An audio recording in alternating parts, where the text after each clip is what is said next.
Hey everyone, it's Tracy and I'm back out to sea. I am currently on Royal Caribbean's Allure of the Seas. We are doing a 6-night sailing to the Caribbean.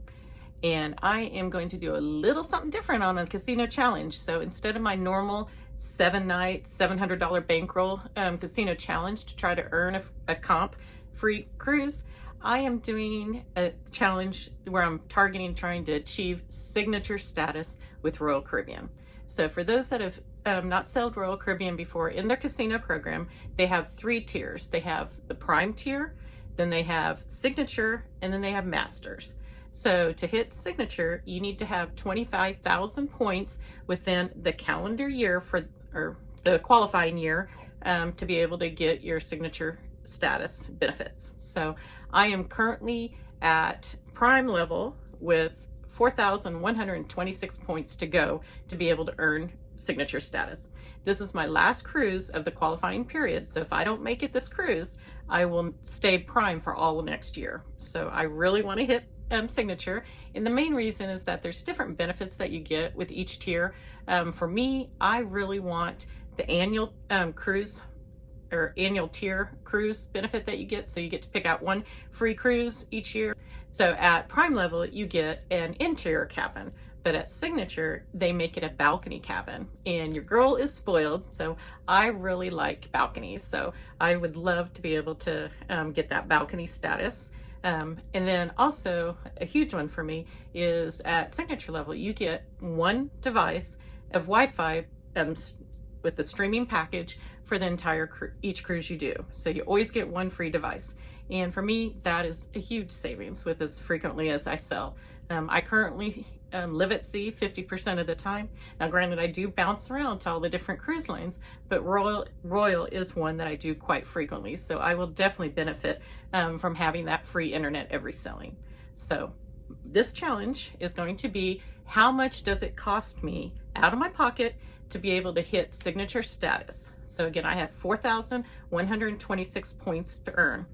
Now on Royal Caribbean, you get 1 point for every $5 wagered. So that's not money out of my pocket. That's basically money that I cycle through the machine. So my process is that I try to basically average about $100 a day out of my pocket, but you know, sometimes I might have to use more of my bankroll one night before I hit a good win. Well, then that will replenish my bankroll to continue throughout the week. So my goal, again, is to continue to recycle my wins and build those points and hit Signature status. So in this challenge, I'm going to recap each day's play. So I'm going to show you how many hours I played, how many points I earned, and if I won or lost that night. And then at the end of the cruise, fingers crossed, I will have earned the 4,126 points I need to be able to be Signature.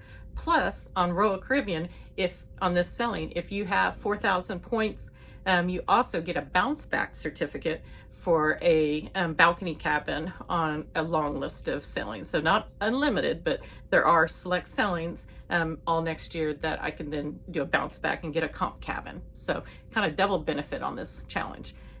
And yes, it is the white party tonight, so that's why I'm all in white. I don't normally dress this much white, but it is white night on Allure of the Seas. So I am dressed out and ready to go to the party tonight. So let's dive into it. On this challenge, my goal is to achieve Signature status. That's my priority. I'm going to do that by recycling all my wins to build points to not only earn that future cruise, but also to earn Signature status, and hopefully do it by staying within my budgeted bankroll, but no promises. Now, I will admit, on this cruise, I started out fantastic. I know a $62 win for the day doesn't seem like a lot, but I played for 5.5 hours. I earned 1,382 points, which based on their point system, that's almost $7,000 wagered through their machines. That again, I walked away with $62 up for the day. And that's all thanks to my day 1 hand pay. Check this out. I just hit the major, 1,127 major, and a mini 38. Sweet. Come on, baby. Oh my gosh, this is amazing. Magnificent. 3 spins remain. What a way to start the cruise. Sweet. Woo-hoo.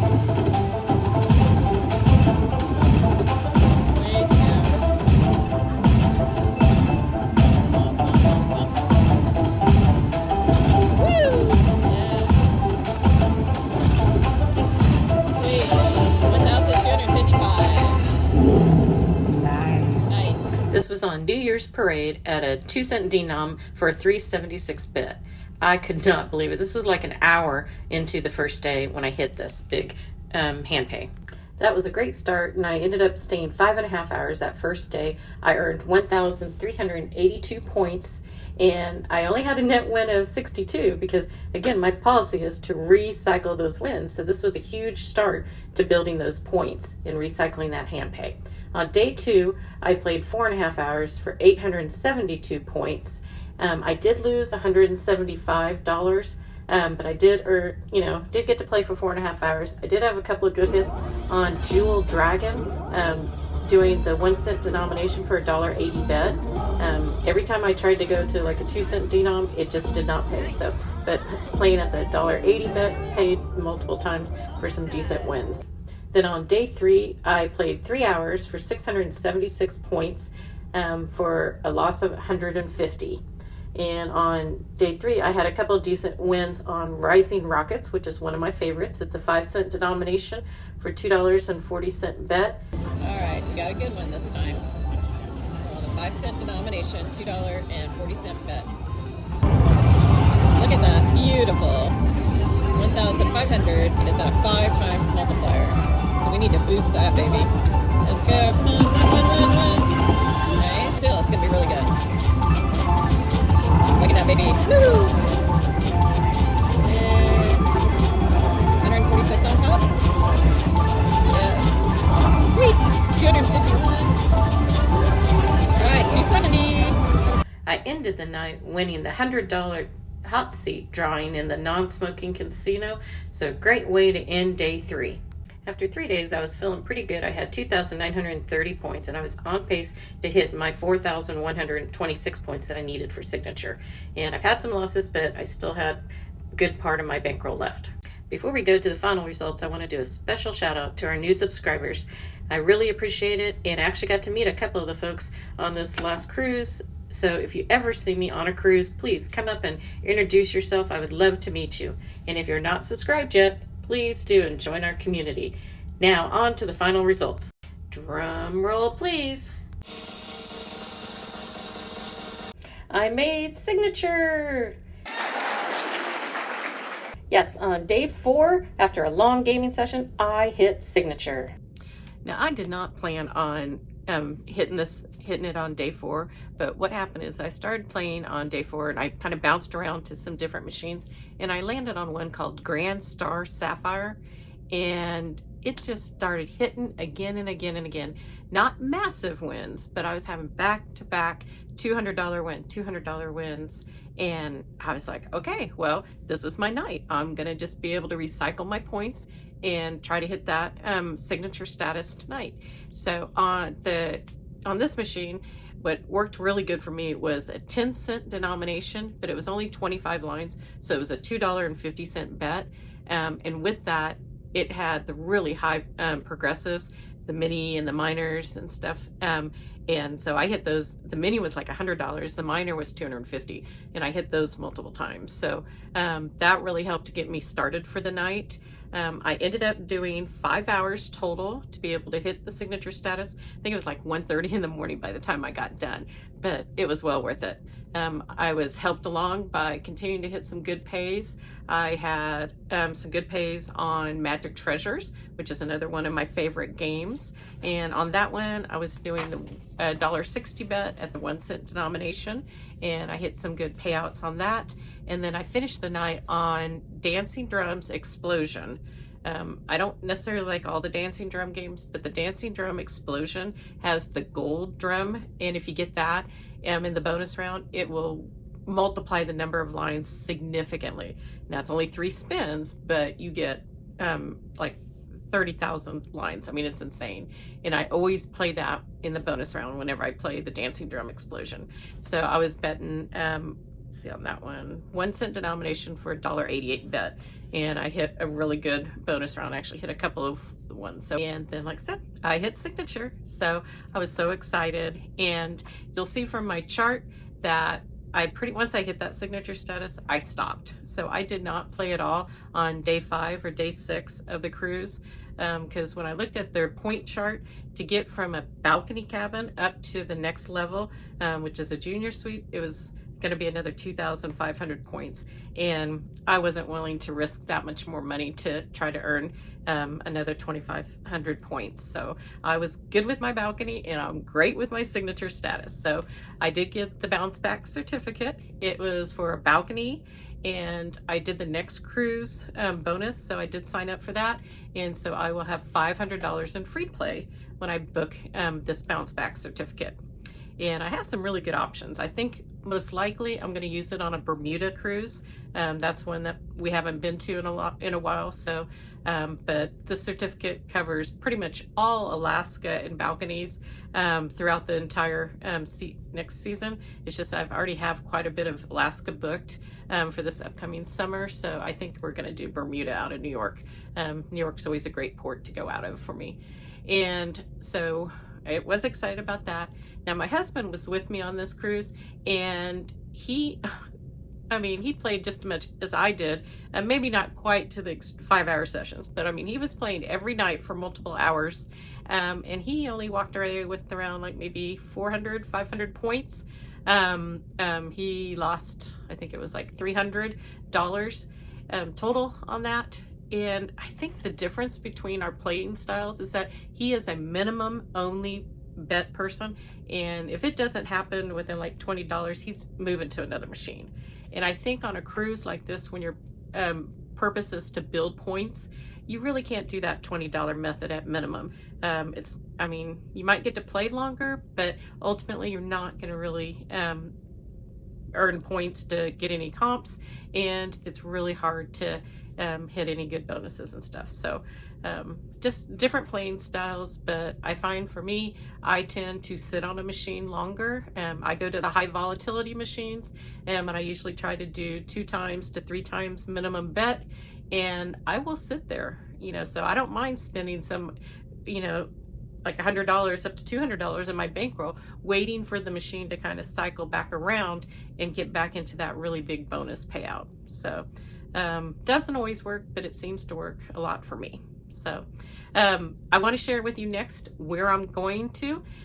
Here's my list for the next 6 months of all the cruising that I'm going to be doing. Again, I live 50% of the time at sea.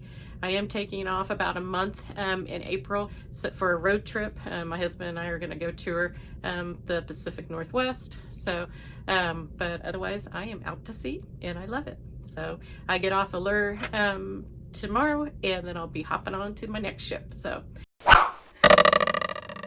I'm going to share with you the chart of my upcoming casino comp cruises that I have for the next 6 months.